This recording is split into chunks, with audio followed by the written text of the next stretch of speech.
Okay, దర్శనం అయిందా? స్వామివారి దర్శనం బ్రహ్మాండంగా అయింది. ఓకే, ప్రభుత్వ పనితీరు ఎలా ఉంది? సూపర్ గానే ఉంది. ఓకే, చంద్రబాబు నాయుడు గారి పనితీరు ఎప్పటికైనా కానీ నెంబర్ 1లోనే ఉంటుంది. అది ఇంకా ఆలోచనే లేదు. ఆయన వచ్చినాక దేవుని ప్రసాద్ కావాలని క్వాలిటీ కానీ ఏదైనా కానీ రాజీ పడే ప్రసక్తే లేదు. ఓకే, మీరు ఈ మధ్య కాలంలో వినుంటారు స్వామివారి మహాప్రసాదమైన లడ్డు తయారీలో నేతికి బదులుగా జంతువుల కొవ్వు అలాగే జంతువుల కళేబరాల నుంచి వచ్చిన నూనె వాడారు అనేది మీరు అప్పుడు భయపడ్డారా లేకపోతే బాధపడ్డారా? చాలా బాధపడ్డాం. దేవుని విషయాలలో ఇట్లాంటివి చేయడం చాలా బాధాకరం కూడా. కానీ ఆ ఉసులు ఊకే పోవు.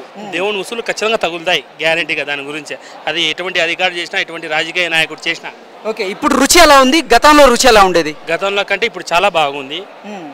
ఒక 3 నెలల కిందట కూడా నేను వచ్చినాను. గత గవర్నమెంట్ అంతా పనితీరు బాగాలేదని చెప్పగలను, అన్నప్రసాదంతో సహా. ఓకే, ఇప్పుడు ఈ ప్రభుత్వంలో చాలా మాత్రం బాగా చేస్తారు. క్యూ లైన్ లాగుతారు. క్యూ లైన్ లాగినప్పుడు మీకు పాలు గానీ టీ కాఫీలు గానీ ప్రసాదం గానీ అలాగే మంచినీరు గానీ అన్ని అందుతున్నాయా ఇప్పుడు? పొంగలి, పాలు, మంచినీరు అన్ని అందించినారు. ఓకే, గతంలో ఉండేదా ఫెసిలిటీ? లేదు లేదు. నేను కంపార్ట్మెంట్ లో 3-4 గంటలు కూర్చునే కాలం ఉంది కానీ ఏనాడు ఒకరు కూడా ఇలే. ఈ గవర్నమెంట్ అన్ని ఇస్తున్నారు. ఓకే.